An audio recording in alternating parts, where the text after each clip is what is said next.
you with like your belly, and then a picture of you without your belly, and then Yeah. I mean, my before pictures are kind of funny. I was like a skinny little kid. okay. So if you're eating ice cream then, Yeah, and it's Strauss, which I'm looking up, which I don't is have enough organic. information to defend myself on this. I just like it. Okay. I mean, fair enough. I mean, I'll eat Halo Top, but See, I know. I all the weird stuff sketches me out. Like I Really? like just straight up, yeah. Like I try and avoid. That's the thing too, is like with the sugar thing. That's the only part that I get scared about. Like the dairy doesn't scare me anymore, but at the Mhm. same time, I'm afraid of like too much sugar. Mhm. I'm still in that mindset where sugar's terrible. So I'm trying to like almost like experiment on myself. Like, well, if I eat this ice cream, am I gonna fatten up, or is this gonna make me? Because I usually eat it like I'll eat it after a workout. I'll feel or before workout, like I'll just feel good if I Well, eat ice cream. Like I just feel like I don't have a crash. Um, but yeah, it's been interesting because I don't know. Like it's all there's no studies on it. Like it's ice all cream? what's it called? Like there's studies on probably ice cream, but like not the way I've been doing it. Because there's some vegan, not vegan, what the heck? The opposite of that. Some like, full out carnivore guys who are just like, dude, egg yolks and milk. Like I eat 200 grams of sugar a day, egg yolks, milk, and honey. Like I'll just have a half a gallon of it. Ooh. I'm just like, damn, homie. I mean, that doesn't sound all that bad. But as with anything, like you said, you're worried about the sugar. See, my worry is the fat in the sugar at the same time, Combined. because we know I that's love that. what's bad. I love that combo. But I'm trying to put on some weight. So maybe that's helping. Oh yeah, that'll help. I'm trying to put on some pounds, but in a good way. Yeah. Um, I'm trying to figure out how to. That combo is interesting because let me check my ice cream here. I go to my chocolate. I usually just go with the chocolate. Sometimes I'll go with the vanilla swirl, but chocolate's got the least ingredients. So let's see. Nutritional information. It doesn't give you the full thing. What the heck? They Per don't want to serving, show you it's that. 80 grams of fat and 19 grams of sugar. So it's like a 1-to-1 Yeah. So ratio. if you eat your ice cream, you're eating the whole pint or nah? No, I usually do. I mean, so do I. That which is why I stay the heck away from that. I'll eat Right? Halo Top in and this is me not at my peak Oh, shit. congruence. So I'll lean on Halo Really, Top. what? I missed that. It cut out. I'll this is not me at my peak congruence, like with being fully satisfied and happy with where I'm at dietarily. But Halo Top in a pinch will satisfy that for me as long as they don't make it a constant daily thing. But in contrast, a whole pint of that is like 270 calories up to maybe 360 is probably the highest. Mm-hmm. And yeah, for of course, if you're wanting to lose weight, then it's less calories. Ideal. I want to use it though. Like I want to use these calories and like Oof. I because mean, I usually don't eat enough calories. That's kind of my problem. mm, yeah, that's true. See, So I need to use. I would really want to actually do that thing that you mentioned with the carnivore people, the eggs, cream, the Egg yolks, honey, honey. raw milk. Yeah, simple. Like you probably just need a good food processor to make it easy and then freeze it because you can make ice cream pretty good. Just I think they use like salt. We used to make ice cream in I think it was a junior high. It was a science experiment because of Yeah, course, in bags. yeah, and That do was that. good I ice think you cream, add man. salt with it because it makes the temperature lower, but Yep. it's not going to freeze at that lower amount. Yeah, pretty interesting. I think it's really cool. One of the things I knew about honey as of recent is that it actually doesn't cause as high of a like glycemic spike in insulin as of course table sugar. Right. And even myself, I first we know it has fructose in it. So Mhm. that has to be converted first. But Mhm. raw honey for sure is probably one of your better things to lean on if you really have to. Right. I think there's a lot of powerful stuff in honey. It's like a powerful enzyme. Yeah. I keep this right next to my desk. A little squirt. Yep. Yeah, I do the same thing. I have a jar, and I'll just take a pinky of it and just Oh, suck it up. yep. It's good. It's good.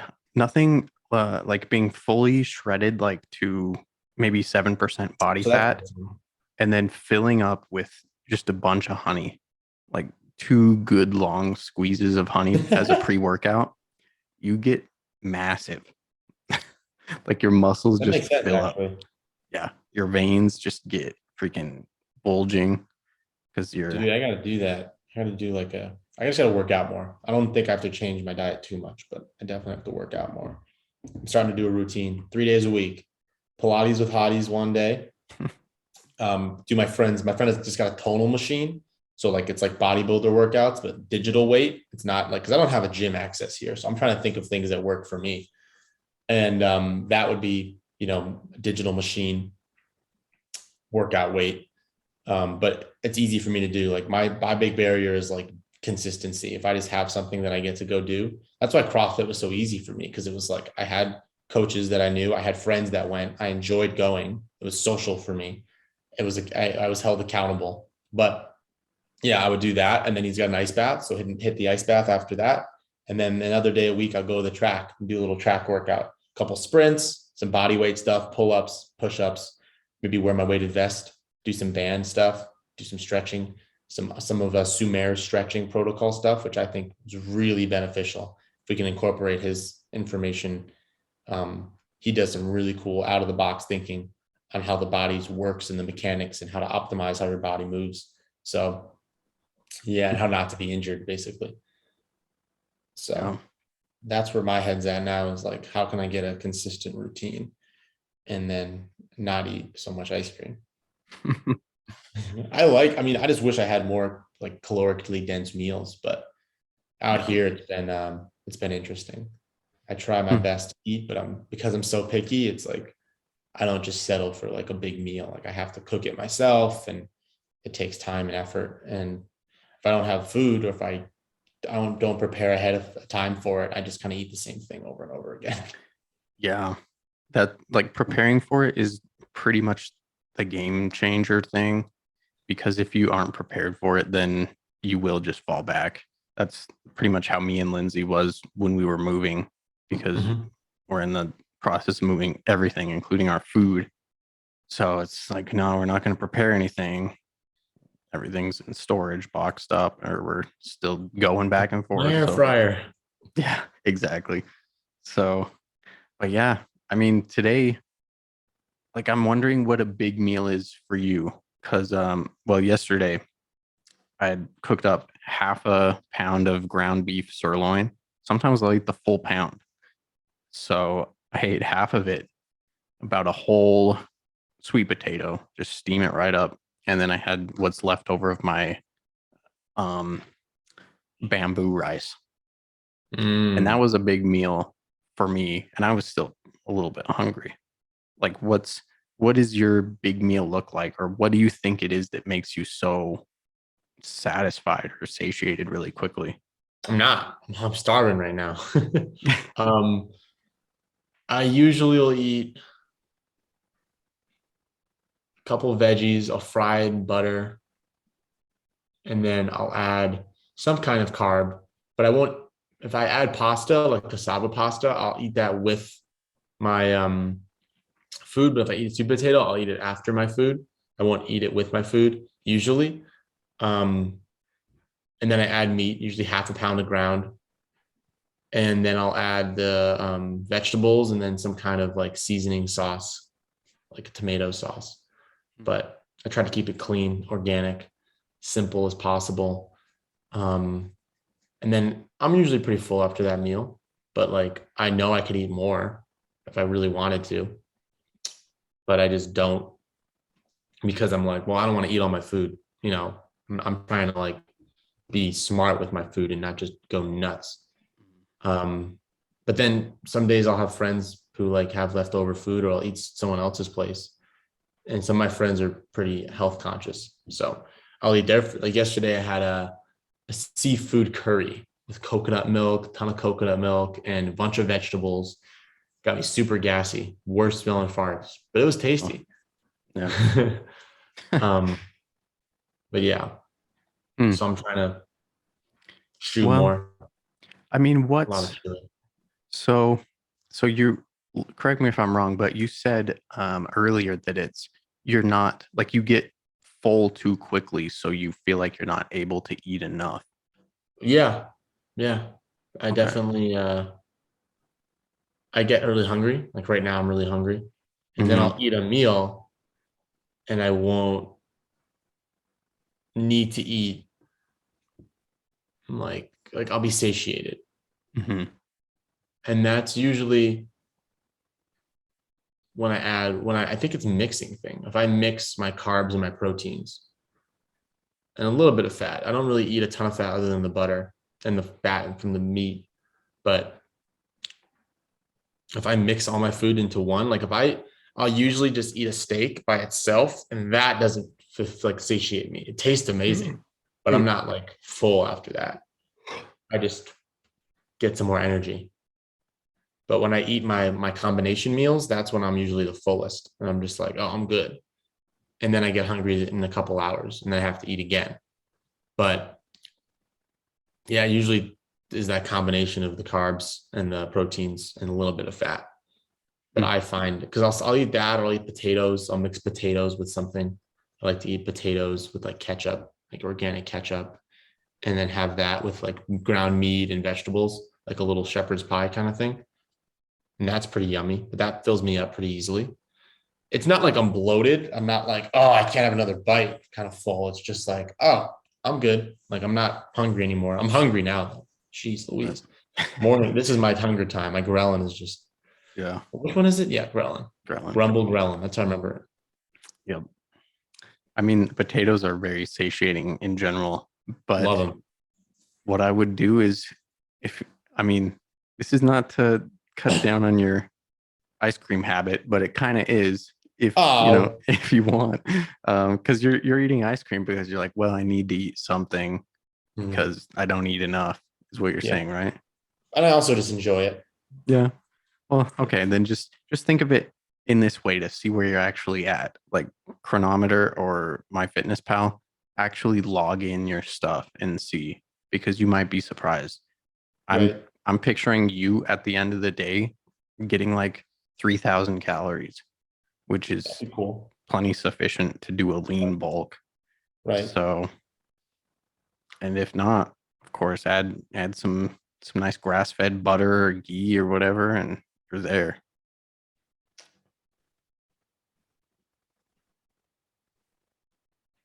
But for me, I know, because Halo Top also has a keto version of their ice cream, and it is pretty much full fat with no sugar, and it's still like 800 calories for a pint. And sometimes it's a toss up, and then I see how much I got left, and I'm like, no, can't afford it. So I gotta do that again, because I used to track my macros just to see, back when I was eating like all snack foods, because I was working at these health food stores. And I was just so like, dude, I tell you that I think I talked about this when I was in the academy, or the group coaching, but I would just steal shit all day. Like I would just steal snacks and literally live off of like bulletproof bars and like random shit from like an avocado and like sardines, and that's about it. Yeah. And like a salad. They got some of the best stuff to just snack on, for sure. That's where Whole Foods gets me. Jerky. I was jerkying off. The chocolate. Yeah, their chip aisle is just immense too. Plantain chips, pork rinds. And then of course you turn around and you see those dark chocolate MCT oil peanut butter cups or whatever. And you're like, yes. MCT oils. Yep. And they, of course, have every flavor of Halo Top, Talenti, all of that.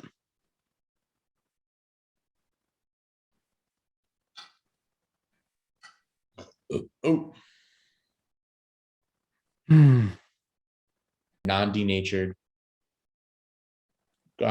grass-fed whey protein concentrate, because concentrate the least mess with, and if it's non-denatured, then it's going to have as many enzymes as it usually has as possible. But then it comes to the question, is it worth it? And I feel like unless you're not getting enough protein, then protein powders are kind of overkill. Even if you do have a really good protein source, which are obviously going to be more expensive if you have like a no added ingredients, like a one ingredient, just whey protein concentrate, flavorless whey protein. But I mean, I like getting my protein from dairy for sure, but I like even more getting it from milk and cheese. Yeah. And straight up. But then whey is part of the cheese making process. It's just a byproduct of the cheese making process. So still technically cheese isn't as, natural or as full as just regular milk is. So I see it as like, okay, if I'm eating cheese, I'm going to, I guess, eating raw grass-fed non-denatured cheese. It's kind of like eating, raw grass-fed non-denatured whey, but it's not a staple. Like people depend on whey like it's their, like if they need it to recover from their workout, when it really is just about how much protein they intake during the day. And it's animal based, so it's bioavailable, but it's also, not nearly as effective. And it's also a waste of money compared to just getting more bang for your buck from like ground meat. Yeah. But it is interesting. It's such an interesting market, man. There's billions of dollars in the protein industry. Yeah.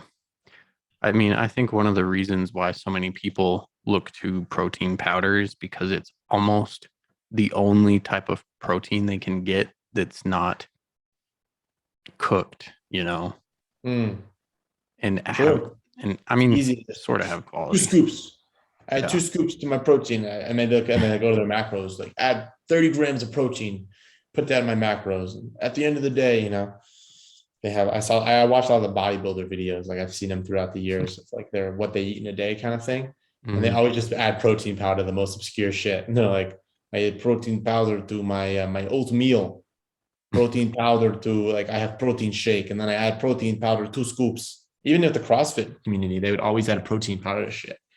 Like indoctrinating people until like, you're not healthy unless you shit your pants. You're not going to be ripped unless you shit your britches. I mean, that's partially how those CrossFit people make money, is through selling like Shakeology or what have you. God, I hope it's not Shakeology. Yeah, Shakeology is like girls, I think. I know they do. There's a big CrossFit. There's a couple big names for CrossFit. Isogenics was a big one. No, not Isogenics. Progenics. Isogenics is like mom's. My mom did that. Well, she uses it. But there's Progenics, which was a big CrossFit one. And then there's also Ascent Fuel, which is in Whole Foods now.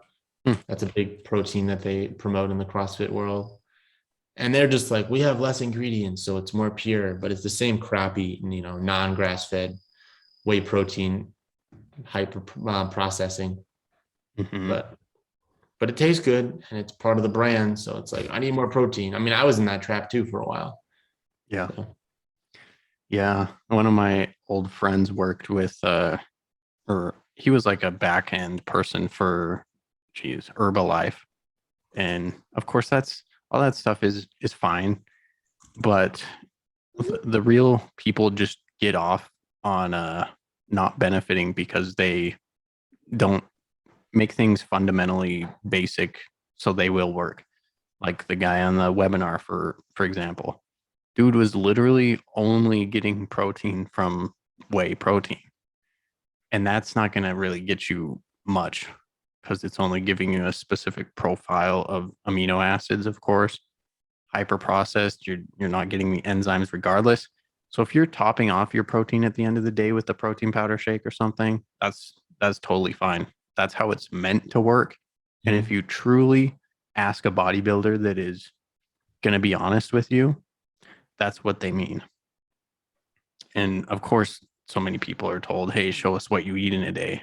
Like, good examples that Chef Rush or Andre Rush, dude says he does 2,222 push-ups in a day. He says he sleeps 4 hours. He says he eats like 1,600 grams of protein, like 2 cartons of eggs. And it's like, no, you don't.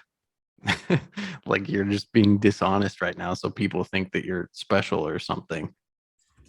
And it's just dishonest at the end of the day. Same thing with the celebrities. The code word at this point is if a celebrity's on gear or not is, what do you do to get fit? All these talk show hosts ask them, and they say, well, just chicken and broccoli. And the fact that everyone says that, you know that they're on gear. Yeah, that's true.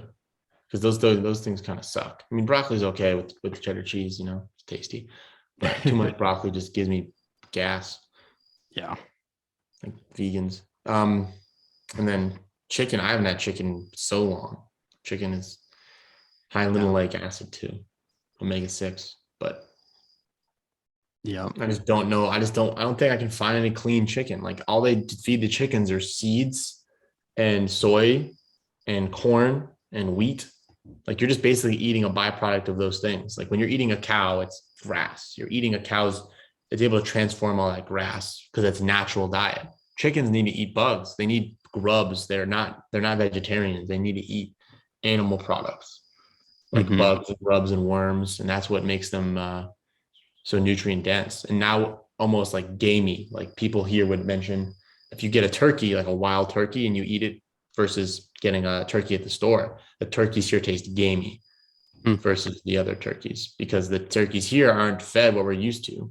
You know, the seeds, the corn, the soy, the wheat. They're fed. They're out there eating whatever they can find. They're eating bugs, plants, all that kind of stuff.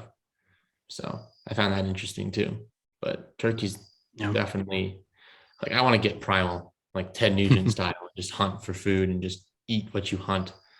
That would be really cool. But it's so much processing in the food industry. Yeah, it's sad. And the thing, and I think vegans can agree with this, of course, too, is they might think of it as karma because you eat meat that is so poorly treated. But of course, nature has the last laugh, because the people that are eating that or reinforcing that type of eating situation where the animals are not fed correctly, not kept very healthy, then of course it actually has those consequences translate to us. So they get diabetes, they get fatty liver disease because they're force fed all of this corn that has so much sugar content they're not used to naturally. Then of course they get fatty liver, and so do we from eating all that. It's 100% blood mutate. I saw the thing about cows, how like eating those foods will what does it do to their blood? Something happens to their blood, and it just makes them really unhealthy. And then we're eating that unhealthiness, you know? So yep. Same with soy. Yep. And it just messes up their whole system. That's why I think grass-fed meat is so cool, because it's like accessible source of an animal consuming its natural diet that it's meant to consume. Yeah. Yep, 100%. Humans just think they can do better, and then through that effort, they just end up screwing it up. Usually, that's usually what happens. Yeah, but yeah, I mean, on the realm of supplements, let's talk a little bit about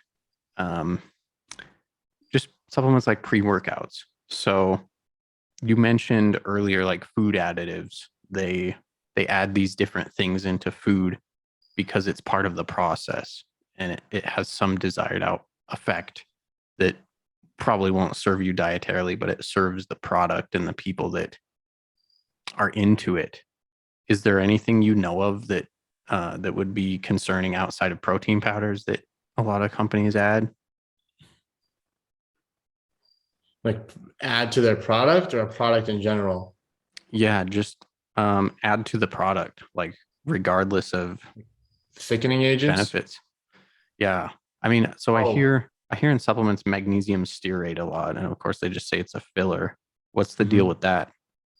Magnesium stearate is what they use to help prevent the powders, the product getting stuck to the machines. And it really doesn't have any value whatsoever with the product itself. And the interesting part about it is I think because it's so widely used, it's hard to find like a lot of negative effects of it because people don't want to look into it because they're so used to using it. Yeah. But I'm definitely, I mean, it's super processed and people think it's safe and they're afraid of it. There are all these weird stearic acids and it is, in my mind, people think of it as like, oh, it's just, as long as you don't take a lot of it, you'll be fine, moderation. But I just try and like avoid that stuff, man. Like the stuff that they say, oh yeah, just, don't eat too much of it. I'm always skeptical about it because it is processed. I really went deep into this actually when we were doing the capsule stuff, and I have to remember all that stuff that I figured out because I haven't talked about it since. But I'm pretty sure. I mean, it's cheap.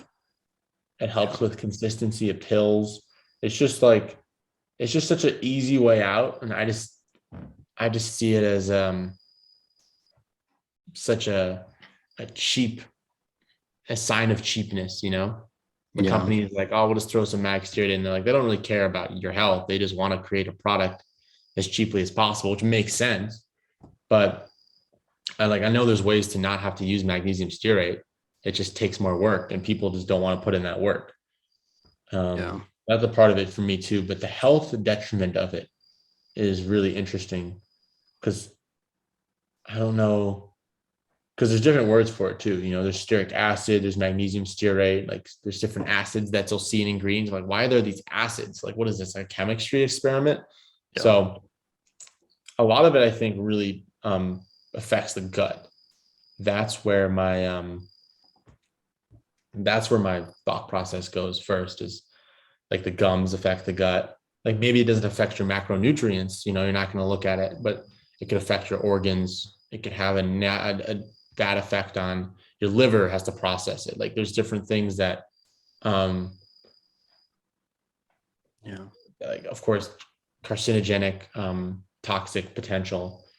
I just pulled up this NIH study. It says magnesium stearate, a widely used food additive, exhibits a lack of in vitro and in vivo genotoxic potential. Like, what the Hmm. heck does that mean? So that's about babies. Like, if you take it and you're pregnant, Yeah. and does it, I'm gonna read the conclusion here. I wonder what this one says. Oh, this research did not receive any specific grant from funding agencies in the public, commercial, or not-for-profit sectors. And then it says discussion.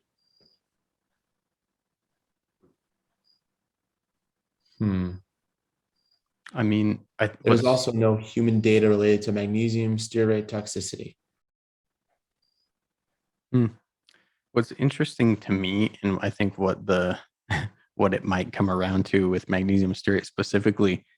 So one, if that study's talking about pregnant mothers, for example, they know that's like the most important time to supplement perhaps in anyone's life cycle as a female is when you're carrying, a baby that's going to be born.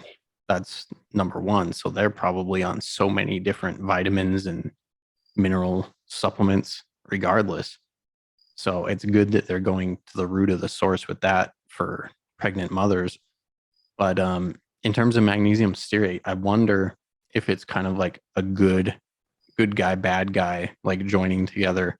because most people know magnesium's good. I mean, we both preach about magnesium being awesome, but stearic acid, that's probably the bad thing. And most people will just read over magnesium stearate and just say, oh, it's got magnesium in it. Cool. Yeah. And maybe it's the Like stearic glycinate. acid that's bad. Who knows? Yeah. I mean, glycine's good too. So, so it could be something like that. Just wondering, just a shot in the dark out there from the name of it. It is, yeah, it's a good point.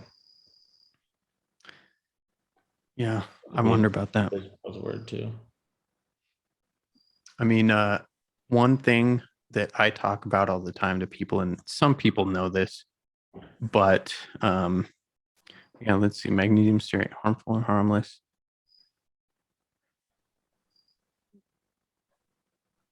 Yeah, it says one of the benefits of ancestral eating is avoiding additives like magnesium stearate, MSG, artificial colors, artificial sweeteners.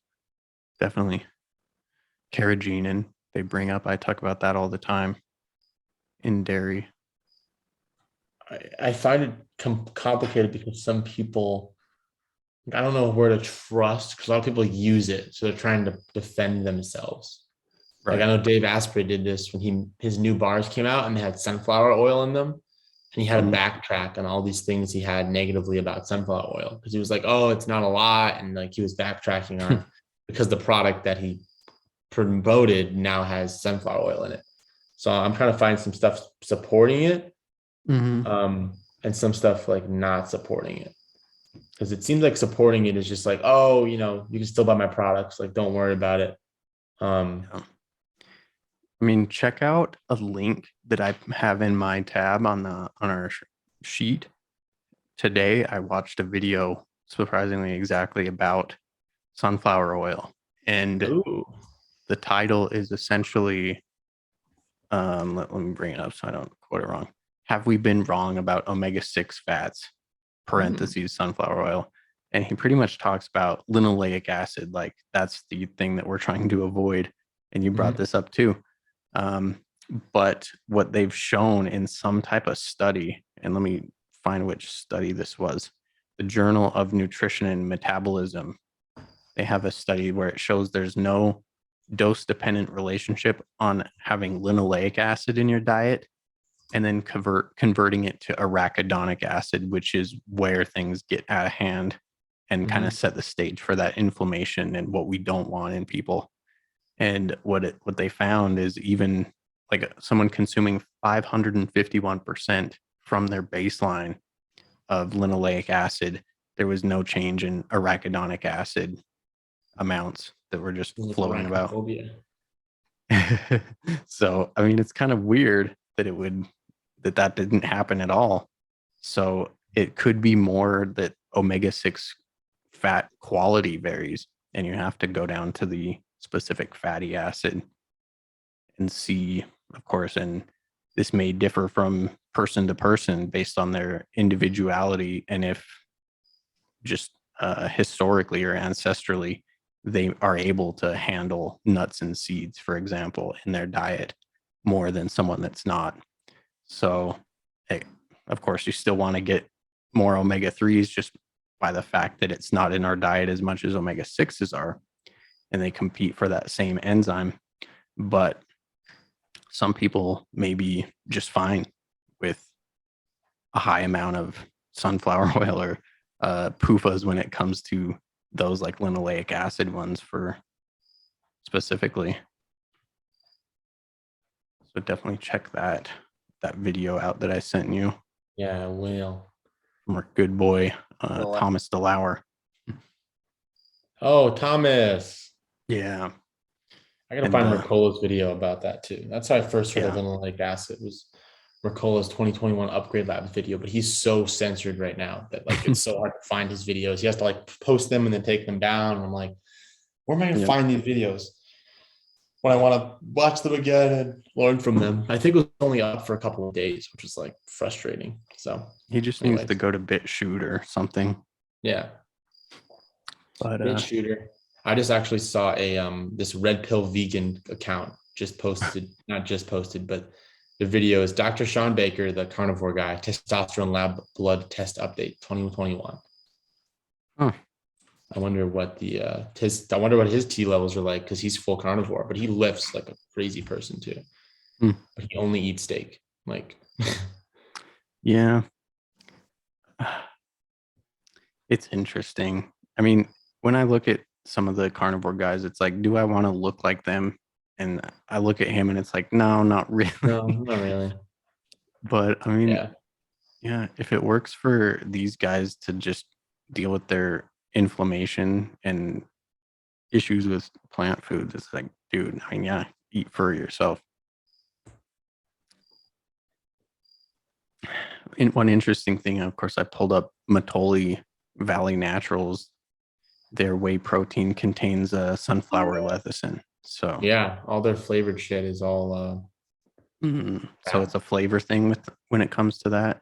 I only recommend the unflavored. Because that's what I say, the one ingredient is like, that's the only thing I've seen that isn't full of, at least they always throw something in there. Yeah. So that's why I'm just like, okay, I can't trust everything, but it's tough. There's not really a good source unless you have like a farmer that makes cheese who like has goats or lambs or cows. Can I have your whey? And it's not even like powder. It's just like the whey curds, right. Like that would be ideal to get that kind of whey. But the only the plain Matole Valley Naturals. Yep. I'm gonna add green papaya in there, I think. Yeah, what's that? Green papaya powder? It's just an enzyme. So I mean, green, it means that it's not a ripe papaya, right? Yeah. Okay. Yeah, see, it's smart stuff like that. Like, that's just smart to add in, but I'm sure it's not cheap. Papayas are pretty expensive.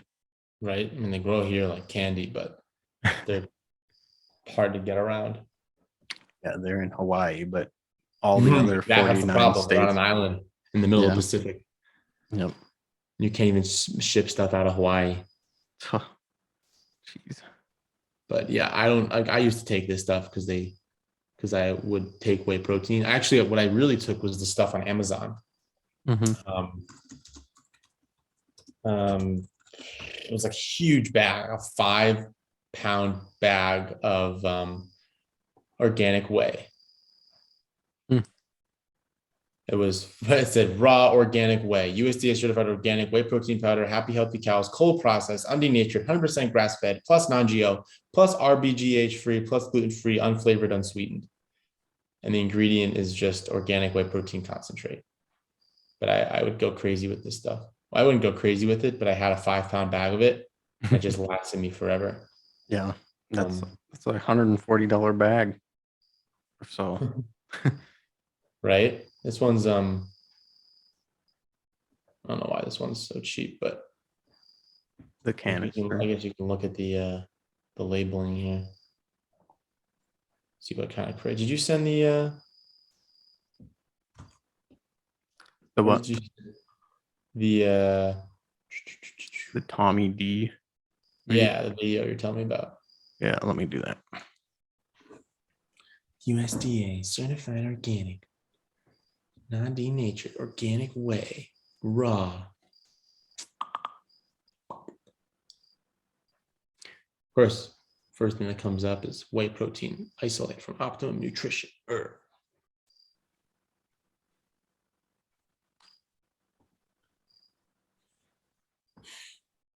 There it is. Let's see how much this is nowadays.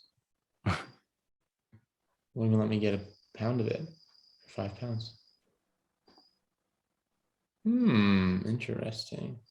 Wait, it's not even letting you buy it on their site? No, on Amazon. I guess I'll go to their site. Oh, that's a cool. I just saw an article that said 90 nature whey protein versus raw milk. Kind of neat. Yeah. I mean, your macros are getting $120, 5-pound bulk, raw organic whey. Yeah.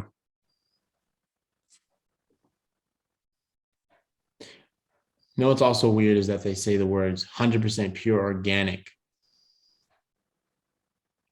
And it's Jersey cows that graze on open pasture over 300 days a year. But is it 100% grass fed? I don't know. They can just be playing with words, you know? I mean, I don't know. I think even your Strauss ice cream, every ingredient on there was organic. So they were able to use the word organic. Oh, yeah. Well, that's the organic thing has some kind of legitimacy to it. But it's hard to get 100% grass-fed dairy products. Mm-hmm. Yeah, That's like grass-fed, grass-finished is the thing. Grass-fed, grass-finished, exactly. And it changes sometimes. Like even Kerrygold's not grass-finished. Yeah, Which says it's grass-fed, but it's not grass-finished. Yeah, I know that, unfortunately. Yeah.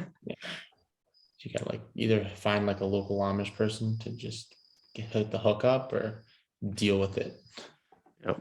I'll text my nearest Amish population I know. See what the Mormon Amish, the Mennonite Amish, Mormon Mennonite. Yep. That'd be frustrating. Yeah.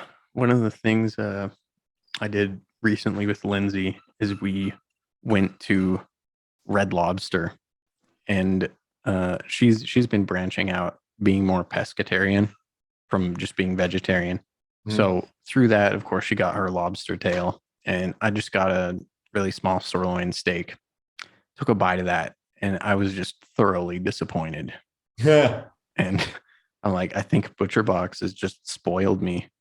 Yeah. Because that was not good. Like, I don't even usually waste things, but I left half of that steak there because it just wasn't good.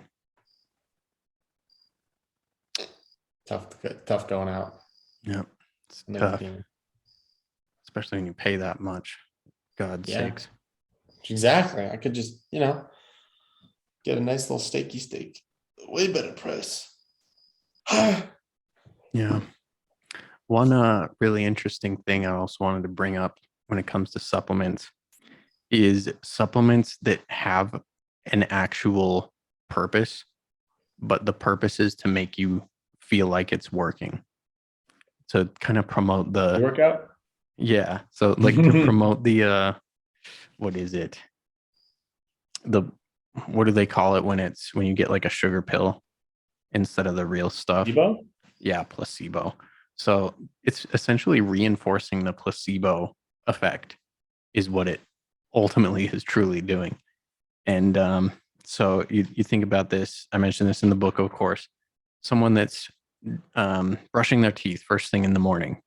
Reason they add the baking soda and all these other tingly things, like I'm sure organic toothpaste, they may have something like peppermint oil or something, which is probably a better way to go about it. But it's a certain stimulus that they're giving you with that additive to make you feel a certain way. In that case, it's to make your mouth tingly. And the conclusion that you draw from that stimulus is, oh, my mouth is clean because I just brushed my teeth. And of course, if anyone's ever switched to natural toothpaste that doesn't have anything like peppermint oil in it, you're like, I didn't really brush my teeth. What the heck? Yeah. Then you probably don't buy another bottle of or another sleeve of toothpaste or whatever.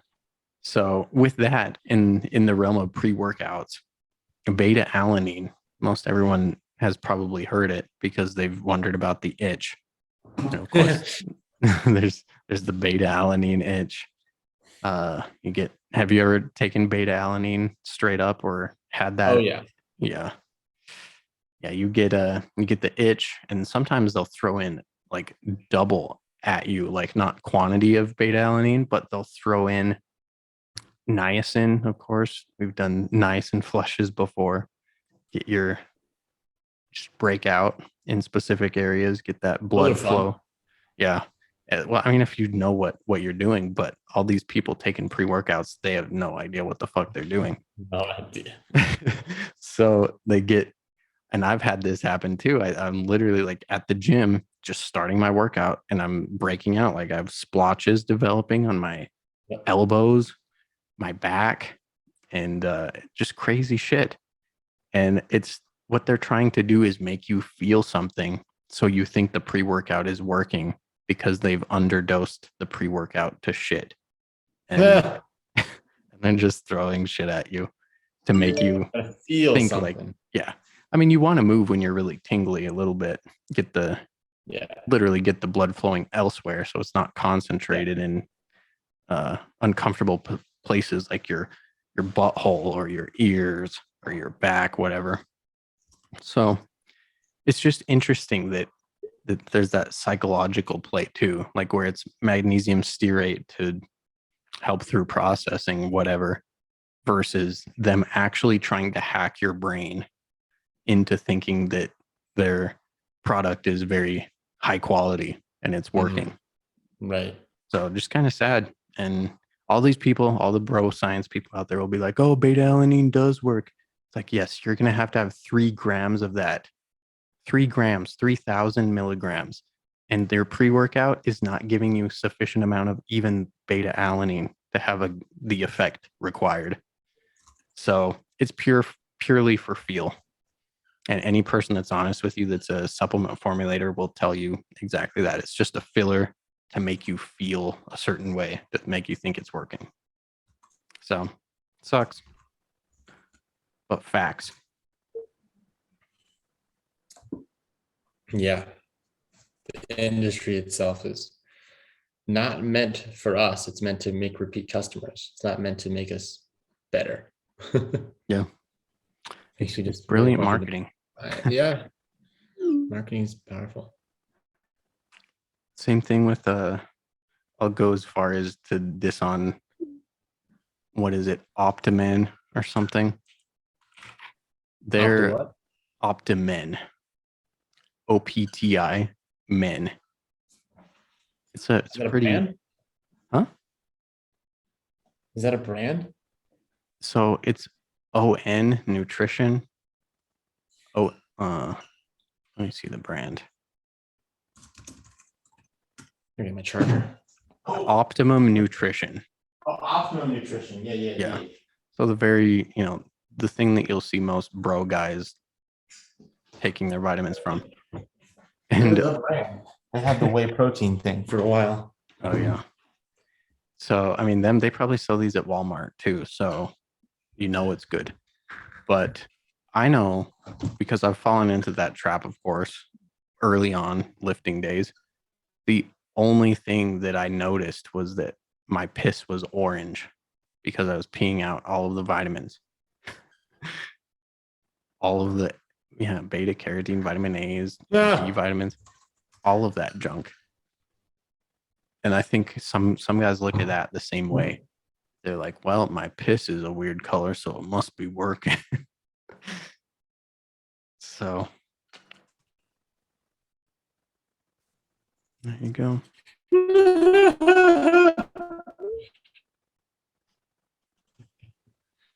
not going to be peeing on my face anytime soon. Dude,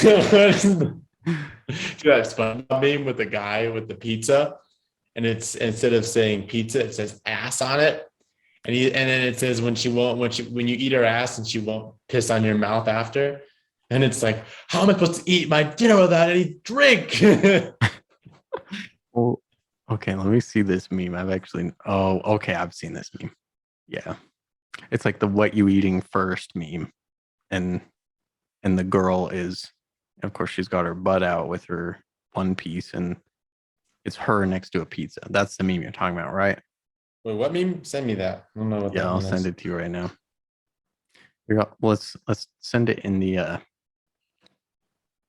specific Slack channel. Just so we really confuse Doc. That's so true. I'm gonna send him another. I'm gonna have to find the one I was talking about too. Yeah. Pull this up. Oh, there you go. Have you been wrong about omega-6 fats? Wonder what he's trying to do with that. Oh my gosh. What the hell?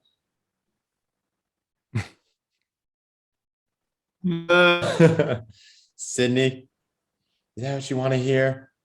I don't think she's a Cindy. Yeah, her and her butt. Oh wait, Girls and she their is. asses. Yeah. We gotta start posting memes in the academy. I feel like that would bring some application. I think it would just degrade the content because it would just become a meme. Turns into just a shit posting page. Yeah. There it is. Let's see. There we go. I'm gonna send this to the Slack group. I'm just confused Farhan. All right, let's see what we got. Oh, I almost sent it in the book Andro page. Poor Imran. He would have been like, what the fuck? Too old for this shit. I can't imagine there's more than one meme about pizza and butts. There you go. Let's see. Oh. Oh, geez. Yeah, that's pretty good. Drink.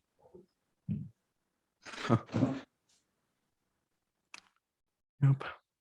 That's about right. I'll spread this among my other meme groups just to see what happens. I'll spread this among my other meme groups. Dude, yeah, everyone's got their meme groups. It's just part of our generation. Yeah. The little group chats. Boys. It's kind of interesting how parents just don't get memes. They don't understand it. They're like, you show them the picture and you think they get it, and they're like, what does this mean?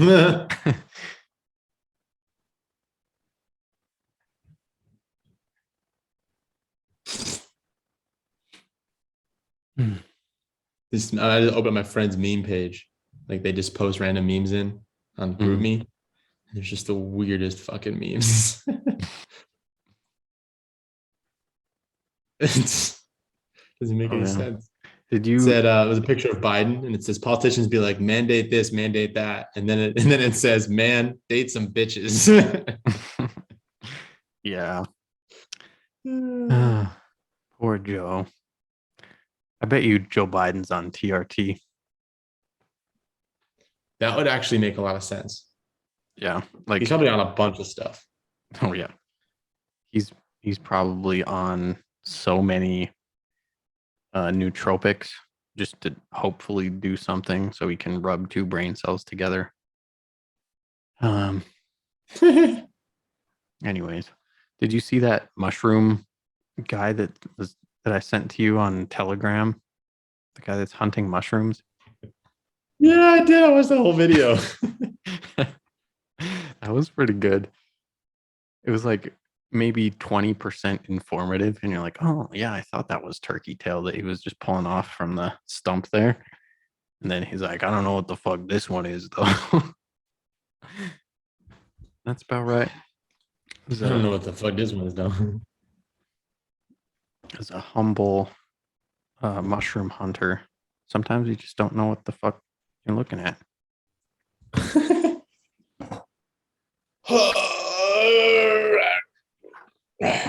Humble mushroom hunter. Those are fun. Those kind of videos. I like that kind of content. Just like educational entertainment content. Fucking no need. I'm gonna have Peter do some content. You just gotta have Peter. Yeah. I gotta email that guy back. Email him back because he'd be so fun to do content with, to do comedy. Yeah. And Peter has he has a specific set of skills that are good, like his comedic nature, his attention to detail, his attitude is pretty straightforward. So love Peter. One thing I actually learned when I was watching skateboarding, I was watching a skateboarding video, and one of the guys was talking about mushrooms, as skateboarders do. And he mentioned that mushrooms are actually stemming up from the ground because they're trying to attract water. So they capture the water and bring it down to feed the whole body of wherever the fungal thing is. I don't know too much about mushrooms, but I was like, holy shit. Makes sense. Yeah. It's like plants do the same thing for sunlight. Yep. They're just after water and other nutrients, I guess.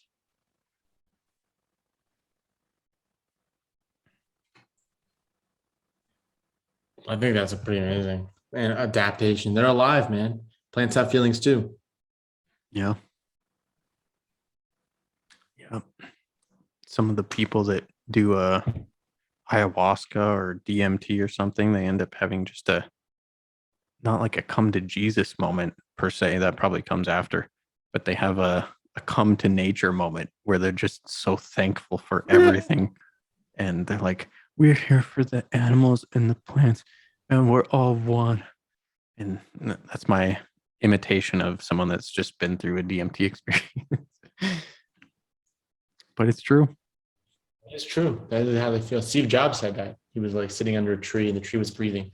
That was like talking about that experience. Wow. And do mushrooms is kind of cool. There's a different level of interaction with mushrooms, which is kind of nice. But No. But don't do shit you don't know, because we of course know our friend Michael. He completely screwed up his liver for taking poisonous mushrooms. sounds about right. Yep. So no intermittent fasting for him. Damn. Mushrooms are dangerous. Yeah. It's crazy how they can literally like liquefy your liver. Yeah. It's just potent stuff. Right. Which is cool to think of the benefits of the positive benefit mushrooms, the adaptogenic mushrooms. Yep. Yeah, it's the dose that makes the poison, and I guess whatever works.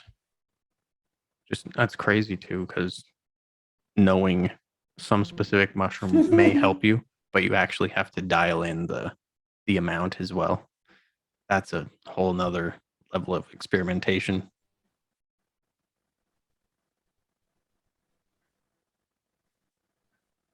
That's true.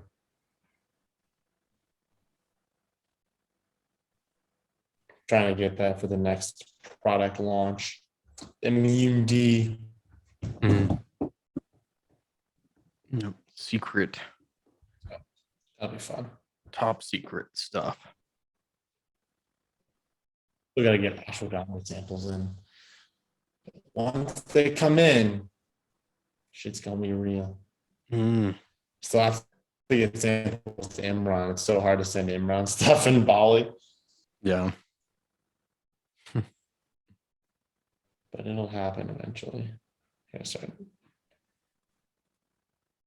Blend it. I mean, it's great because they just we can bring it to one of the main, like we already have them and get it blended, and then it'll be good to go. And just do it like an upsell. Be cool. Create a bottle for it. Be cool to make it into like a tasty tincture, but like a tasty blend that you can add to anything that tastes good. But I think capsules are the way for what we want to be doing in the future. Yeah. I mean, I'd like to make like a drink, like something cool that you can just make like a hot tea out of, or like a shake, or like a mud water. That stuff's really popular. Yeah. The that stuff, I know GTs, they have a adaptogenic mushroom drinks. I actually like those quite a bit. Yeah, I know those drinks. Yep. The Alive, GT's Alive. Yep. I like the root beer one. That's probably my favorite. Me too.